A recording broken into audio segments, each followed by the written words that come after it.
Olá, eu sou Isadora Zanon e eu vou te apresentar o trabalho Tetralogia de Fallot.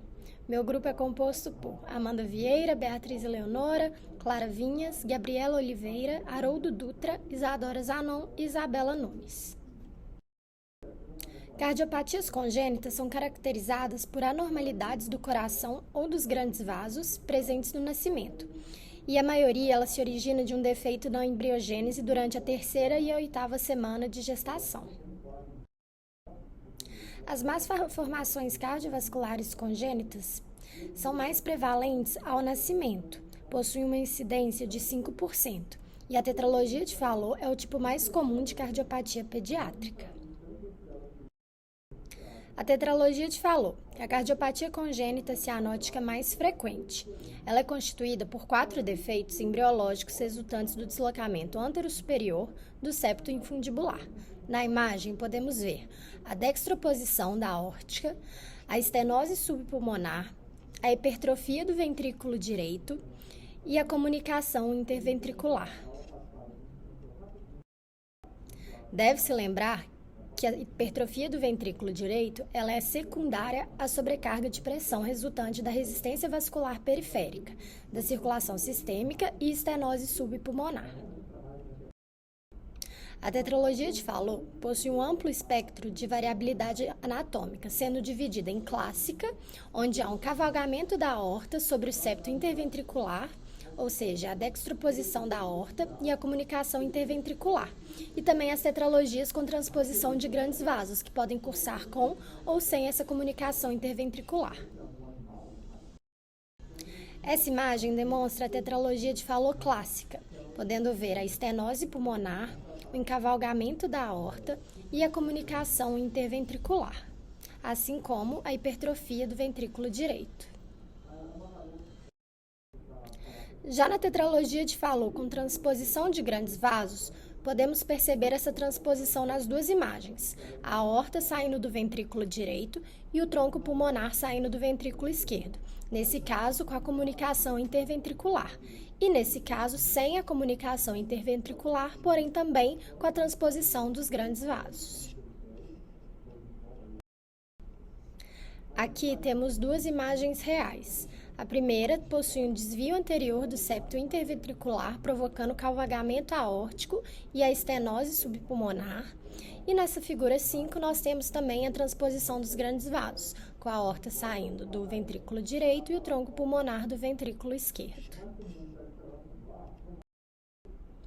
Já na tetralogia de Fallot extrema, ela é composta por uma atresia do infundíbulo e válvula pulmonar, e também a existência de conexões naturais sistêmico-pulmonares, comunicando a aorta descendente com a rede arterial pulmonar. Na imagem, podemos ver as artérias colaterais sistêmicas pulmonares, as artérias pulmonares e a atresia pulmonar.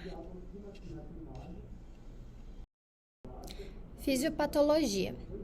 Na vida intrauterina, existe pouco fluxo através da comunicação interventricular, pelo fato das pressões ventriculares serem iguais. Já após o nascimento, a direção de fluxo sanguíneo ela é determinada pelo caminho de menor resistência, ou seja, depende da estenose subpulmonar que afeta a saída do sangue do ventrículo direito. Os sintomas de insuficiência cardíaca eles resultam da hipercirculação pulmonar e eles são observados em pacientes com grande comunicação interventricular associada a uma obstrução mínima ao fluxo sanguíneo pulmonar. Quando ocorre uma obstrução moderada, a circulação pulmonar é equilibrada devido ao fluxo bidirecional através da comunicação interventricular. Quando a saturação de oxigênio varia de 85% a 90%, a insuficiência cardíaca congênita e a hipertensão pulmonar são ausentes. Já em saturações abaixo de 80%, há hipoxemia significativa, ou seja, um grande shunt direito-esquerdo causado por estenose subpulmonar importante ou atresia da válvula aórtica, que pode acarretar em cianose crônica, baqueteamento digital e eritrocitemia. A crise hipercianótica ela possui um componente dinâmico, ou seja, ela ocorre em situações de agitação e irritabilidade, promovendo um desequilíbrio na circulação, com fluxo predominante da direita para a esquerda através da comunicação interventricular. e isso pode gerar inclusive episódios de síncope, que são temporários, mas podem aumentar em frequência com a obstrução progressiva da válvula aórtica. As crianças, elas estão sujeitas a crises de hipóxia após esforço, que são caracterizadas por aumento da cianose, taquipneia e perda de consciência. E essas crises, elas são causadas por espasmos do infundíbulo do ventrículo direito e são situações graves com alta taxa de mortalidade. As crianças, elas podem adotar uma posição de cócoras após esforço físico com a intenção de aliviar os sintomas. Essa posição, ela leva a um aumento da resistência arterial periférica, que se transmite à raiz da aorta e ao ventrículo direito, ocasionando assim uma diminuição do shunt e aumento do fluxo pulmonar. O tratamento ele é realizado com suplementação de oxigênio, sedação, administração de volume, colocar o paciente na posição joelho-peito e administração de feniletrina. Aqui nessa imagem podemos ver a criança nessa posição de cócoras, adotada em crises de hipoxemia. A seguir, iremos passar um vídeo acerca da tetralogia de Fallot. Tetralogy of Fallot.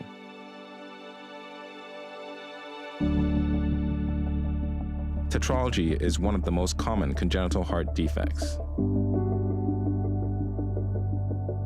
It has four main features: ventricular septal defect, or VSD, overriding aorta, pulmonary stenosis, right ventricular hypertrophy.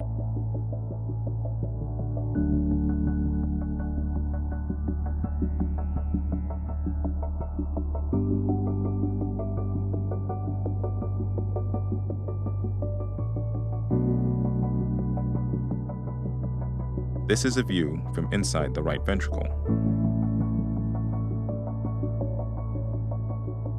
This is a ventricular septal defect, commonly referred to as a VSD. A VSD is a large hole between the left and right ventricles. This allows abnormal flow of oxygen-poor blue blood into the left ventricle. The right ventricular outflow is obstructed, which can limit blood flow to the lungs. This is referred to as pulmonary stenosis. The aortic valve is enlarged and overrides the VSD, which makes it easier for oxygen-poor blood to enter the systemic circulation. The right ventricular wall thickens or hypertrophies due to outflow obstruction.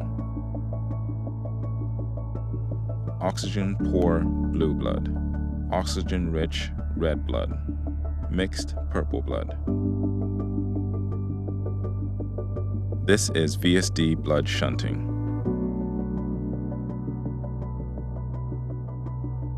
This combination of abnormalities can result in decreased oxygen in the systemic circulation, sometimes resulting in patients appearing cyanotic or a bluish appearance.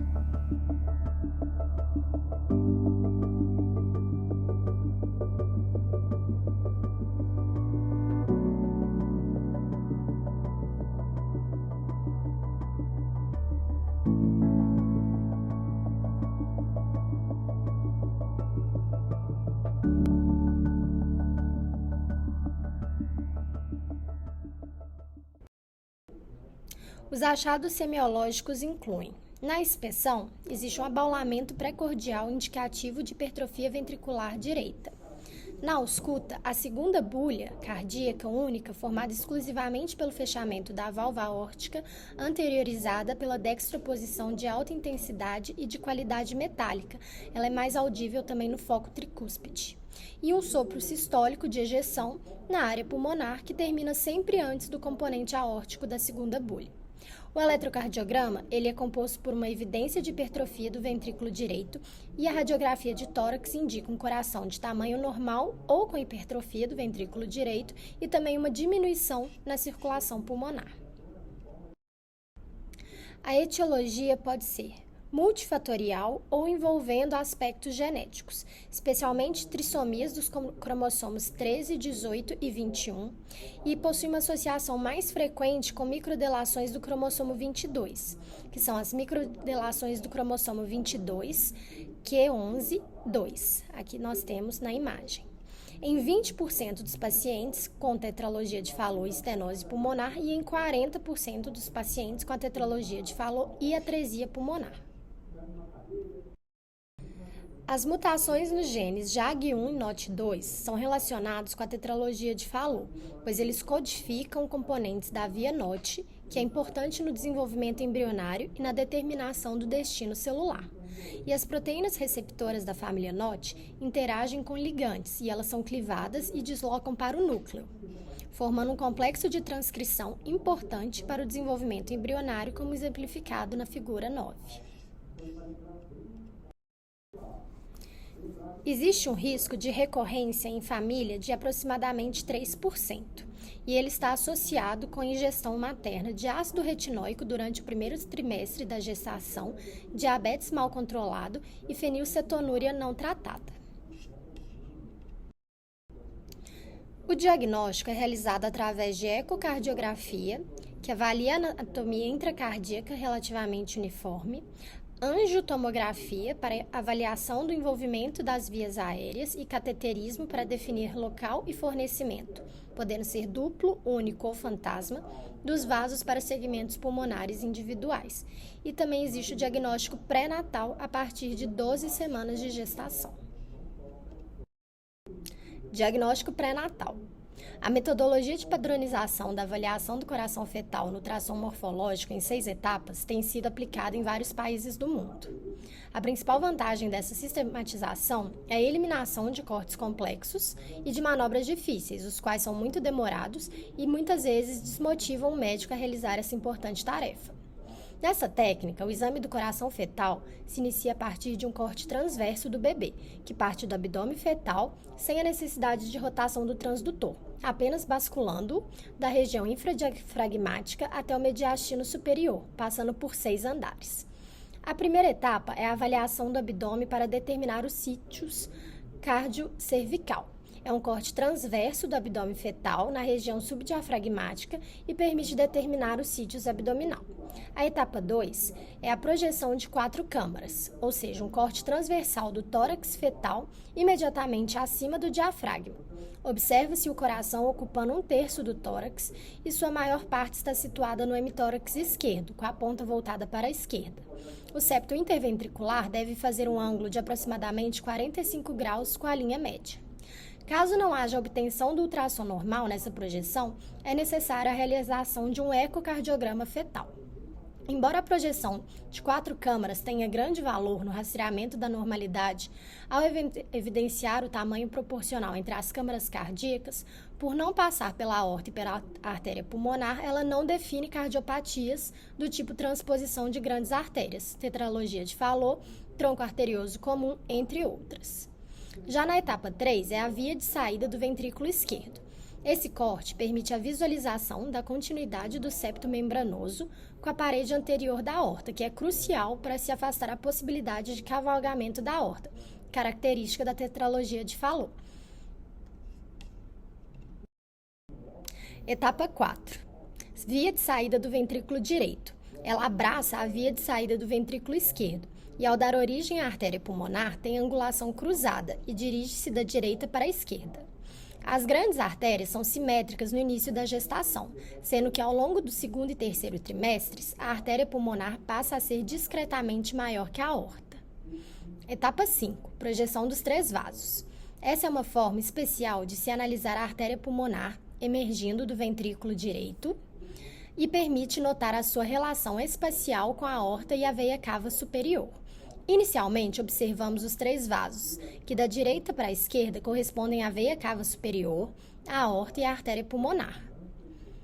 Deve-se avaliar a ordem dos vasos e se eles se encontram de forma alinhada, sendo a veia cava superior mais posterior e a artéria pulmonar mais anterior, com a aorta no centro. Além disso, os vasos apresentam dimensões crescentes, sendo a aorta um pouco maior que a veia cava superior e a artéria pulmonar um pouco mais calibrosa que a aorta. Na etapa 6, a projeção dos 3 vasos e traqueia. Nessa projeção, o arco aórtico se volta para a esquerda, sendo isto definido pela sua relação com a traqueia.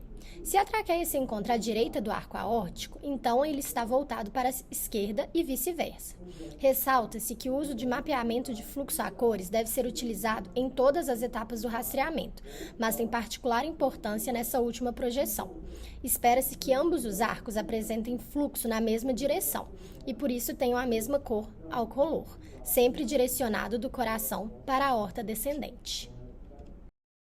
Em relação ao diagnóstico diferencial, as principais hipóteses diagnósticas são hipertensão pulmonar persistente do recém-nascido, lesões cianóticas como estenose pulmonar crítica, malformação de Epstein, troncos arteriais transpostos, tronco arterial comum, conexão venosa pulmonar anômala e atresia tricúspide. Tratamento da tetralogia de Fallot. Para neonatos sintomáticos, infusão de PGE1. Para crises hipercianóticas, posição geno-peitoral, tranquilização, oxigênio, líquidos intravenosos e, às vezes, fármacos. E também existe a opção de correção cirúrgica. Nota-se que para o tratamento definitivo na tetralogia de Fallot é necessária a intervenção cirúrgica após o diagnóstico confirmado. A correção completa da tetralogia de Fallot consiste no fechamento com retalho do defeito do septo ventricular, ampliação da via de saída do ventrículo direito com ressecção muscular, valvoplastia pulmonar e, quando justificado, aumento do retalho da artéria pulmonar principal. Hoje, utiliza-se a técnica de Blalock-Taussig modificada, na qual, para se realizar o shunt, se interpõe um conduto proteico entre a artéria subclávia direita e a artéria pulmonar direita. O objetivo desse shunt é fornecer fluxo suficiente da artéria pulmonar para aliviar a cianose, mas não para causar sobrecirculação pulmonar. Por fim, efetuado o reparo completo, sempre realizado com o uso de circulação extracorpórea, que consiste no fechamento da comunicação interventricular com o retalho que canaliza o ventrículo esquerdo para a raiz da aorta, alívio da obstrução subpulmonar e reconstrução, se necessário, das artérias pulmonares. O acompanhamento de pacientes nascidos há 30 anos mostra uma taxa de sobrevivência superior a 85%. Na imagem, podemos ver, com relação ao fechamento do ventrículo direito, sempre utilizamos a aplicação de PET para fechar a ventriculotomia direita. Com relação à função do ventrículo direito no pós-operatório, esses pacientes são avaliados pela equipe de cardiologia pediátrica. Aqui estão as nossas referências bibliográficas. Muito obrigada!